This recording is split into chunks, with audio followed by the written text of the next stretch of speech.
Your Excellencies, the two presidents of the two houses of the Nepalese Parliament, Excellencies, distinguished ministers, parliamentarians, and friends.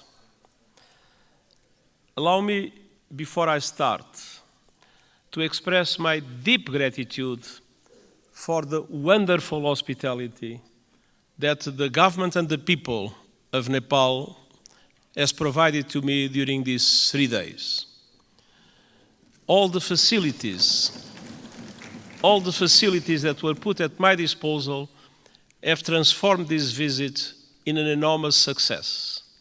I learned a lot, and I commit to use what I learned to support Nepal in your struggle against climate change and for development of your country. When I am here, I am twice at home. I'm at home because I am in Nepal, and I'm at home because I am in a parliament. And I was 18 years in my own parliament. So allow me to call you dear colleagues. It is an honor to be here with you today and a privilege to be back in beautiful Nepal. My first visit was in 1978.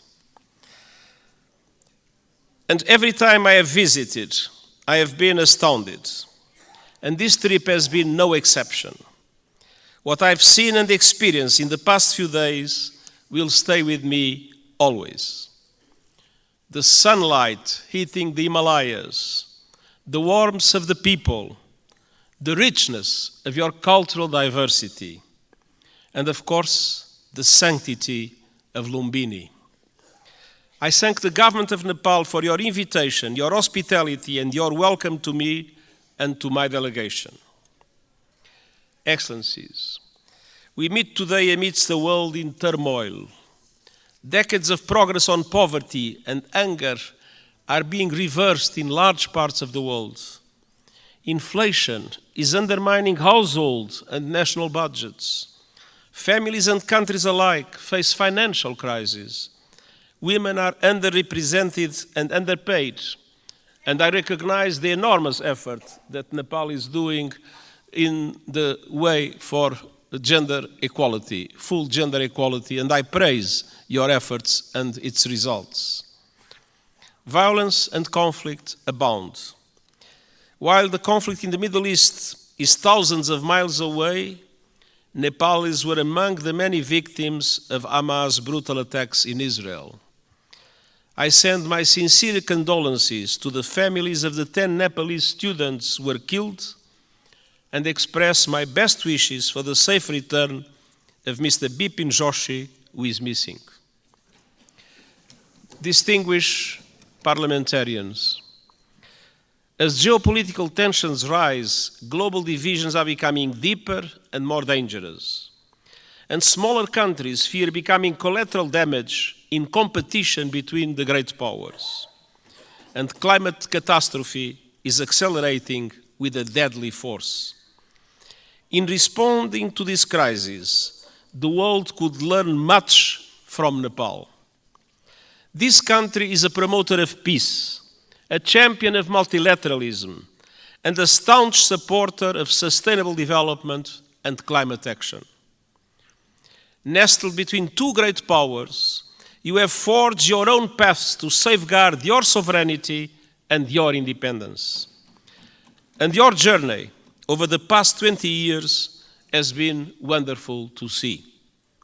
A new republic with a new constitution as the UN Charter at its heart.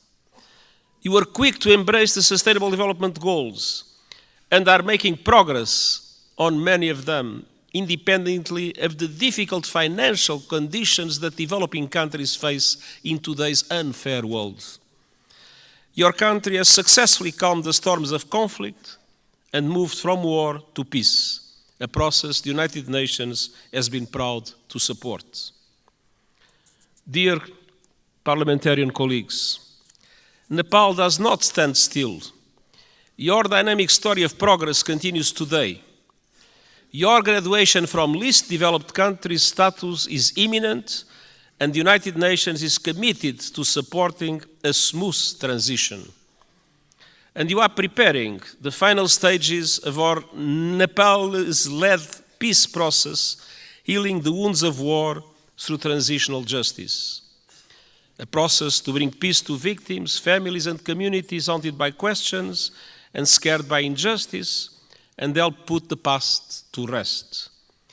Transitional justice can play a vital role in securing lasting peace, but we all know it's not easy. By nature, is a delicate and complex process. We know that transitional justice has the greatest chance of success when it is inclusive, comprehensive, and has victims at its heart. When it centers on truth, reparation, and justice, when women participate fully, and when all victims of human rights violations can find meaningful redress. And I welcome efforts here in Nepal to drive progress and find solutions in this regard. And I want to tell you are not alone. The United Nations, respecting the Nepalese leadership of this process, stands ready to support you with your victim-centered process and its implementation in line with international standards, your own Supreme Court's rulings. The United Nations and Nepal are old friends. Our cooperation runs deep. Nepal has long been a cherished member of the UN family and a powerful voice for developing countries, most recently as chair of the Least Developed Countries Group. And this relatively small country compared with the big powers has made an outsized contribution to international peace. Of all the countries on Earth, Nepal is the second largest contributor of troops to United Nations missions, military and police. I'm sincerely grateful to the Nepali people for their dedication, their courage, and their service in peacekeeping. And I would like to take a moment and ask for one moment of silence to honor those Nepalese who have lost their lives serving under the blue flag.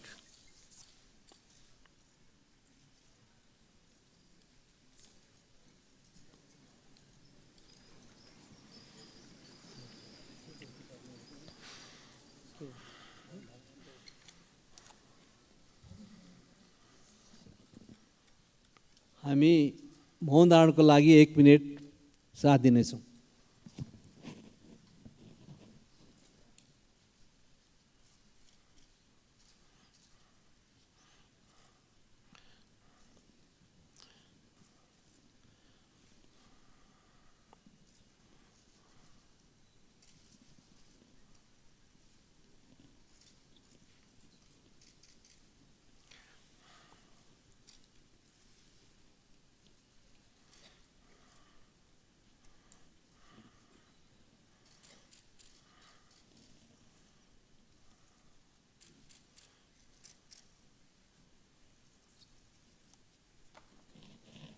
Thank you.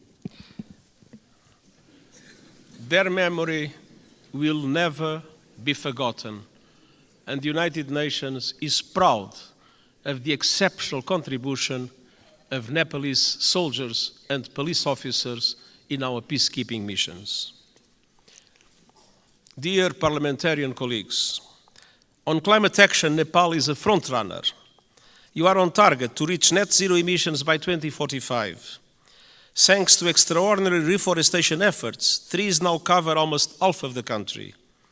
And you are one of the pioneers of the Early Warning Systems for All initiative, which aims to protect every person on Earth by 2027. Yet, global crises are hitting Nepal hard, as they are developing countries around the world. The lingering effects of COVID-19 pandemic, inflation, and above all the climate crisis are threatening hard-won development gains and squeezing the funds available for investment. Nepal contributes a minimal fraction of a percent, 0.000%, to global emissions. But monsoons, storms, landslides, are growing in force and ferocity, sweeping away crops, livestock, and entire villages, decimating economies and ruining lives. In August, landslides caused by heavy rains caused devastation and killed scores of people. And glaciers are melting at record levels. I was a witness. Nepal has lost close to a third of its size in just over 30 years. The effect is devastating. Swollen lakes bursting, rivers and seas rising, cultures threatened. And mountainsides exposed, inflaming the risk of landslides, and avalanche. Threats will continue mounting. Himalayan glaciers provide fresh water to over 1 billion people. As they shrink, so do river flows. In the future, now we have too much floods, but one day in the future, Himalayan rivers like the Indus, the Ganges, and the Brahmaputra will have their flow severely limited. Combined with saltwater intrusion, that will decimate deltas in this region and beyond. That could mean low-lying communities and entire countries erased forever. Millions of people on the move and fierce competition for water and land. Nepal is now one of the countries that is suffering the most, but other South Asian countries might become in the future terrible victims of the receding glaciers of Nepal. Dear parliamentarian colleagues, what is happening in this country as a result of climate change is an appalling injustice and a searing indictment of the fossil fuel age.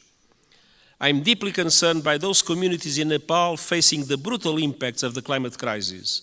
The United Nations stands with them. The world must do the same.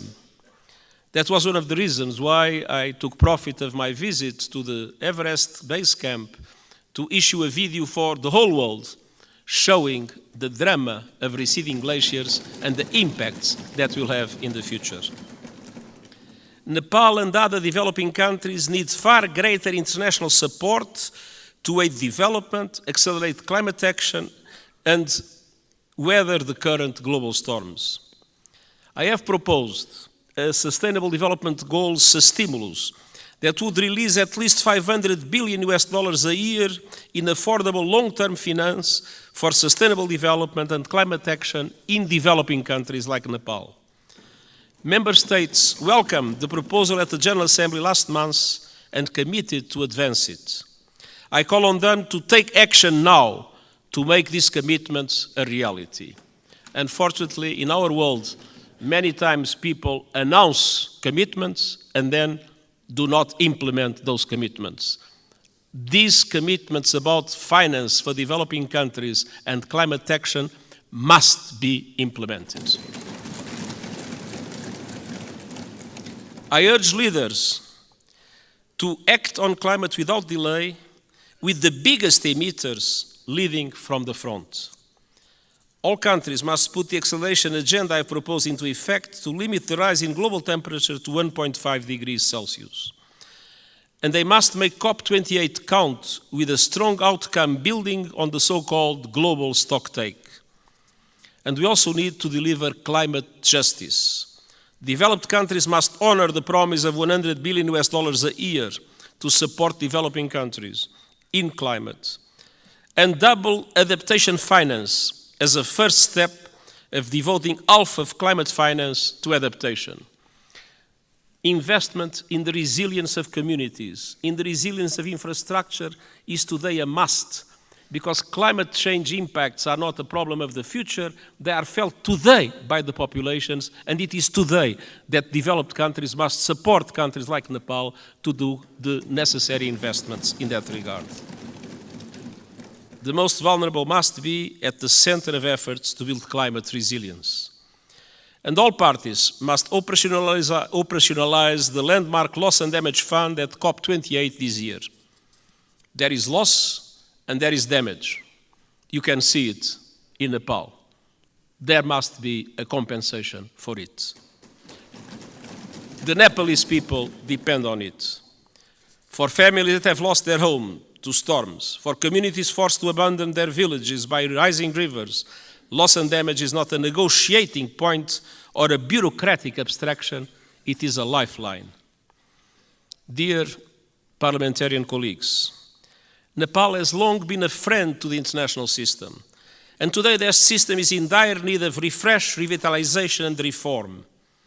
The world is in a state of flux. It is moving towards multipolarity, and that is a good thing. A multipolar world provides new opportunities for leadership and balance on the global stage. But this new dynamic requires strong multilateral institutions to maintain peace. History shows us that. At the beginning of the 20th century, Europe was multipolar, but without strong multilateral institutions, it descended into war that engulfed the world. That is not a risk we can take. We need strong international reformed institutions that reflect the realities of today. But ours, like the Security Council or the Bretton Woods system, mirror the world in which they were founded almost 80 years ago. They correspond to 1945. They do not correspond to what is the world in 2023. That must change. Developing countries must have far greater representation in international institutions. I have called for reform of the outdated United Nations Security Council, and I have proposed measures to reform the global financial architecture so that it better represents developing countries and responds to their needs. And these proposals are gaining traction at this year's United Nations General Assembly and beyond. But of course, there is always the resistance of those that benefit from the present unfair systems. The United Nations Summit of the Future next year is an important chance to push further progress, and I count on Nepal's support to help make the change we need a reality. Dear parliamentarian colleagues, multilateralism must both reflect the world and respond to it. That means creating the institutions and tools we need to address new threats and to seize new opportunities. Today, technology is an example of both. It can solve problems and spur development, or it can entrench divisions and inflame inequality. Today, it's doing too little of the former and too much of the latter. We need a global response to the technologies that are changing the world at astonishing speed, to harness them for the good of humanity. And all countries must have a say, not only the most rich countries in the world that have more resources to develop those new technologies. My high-level board on artificial intelligence includes experts from G77 countries, the Global South. It will report this year, so member states can consider global governance options for artificial intelligence. And it must also bring the benefits of technology to all and ensure that a new technological era, no one is left behind. This is the purpose of the Global Digital Compact the United Nations is proposing. It aims to bring together governments and industry to ensure that technology works for all and accelerate the Sustainable Development Goals. And I hope the Summit of the Future will be an excellent chance to push progress. As a steadfast champion of multilateralism, peace, and developing countries' interests, Nepal will be a vital ally at the summit. Dear parliamentary colleagues, it has been my great pleasure to visit this extraordinary country over the past few days. What I've seen confirms a simple truth. Nepal is a friend of the world, so the world must be a better friend to Nepal. And the United Nations will never stop fighting to make that a reality, and I thank you.